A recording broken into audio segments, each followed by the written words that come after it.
சொல்லாமல் தவிக்கின்றேன். செம்பருத்தி பூவே செம்பருத்தி பூவே உள்ளம் அள்ளி போனாய் நினைவில்லையா?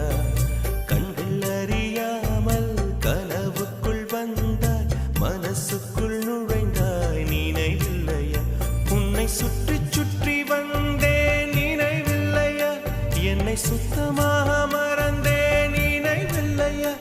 அதை சொல்லத்தான் நினைக்கின்றேன், நான் சொல்லாமல் தவிர்க்கின்றேன்.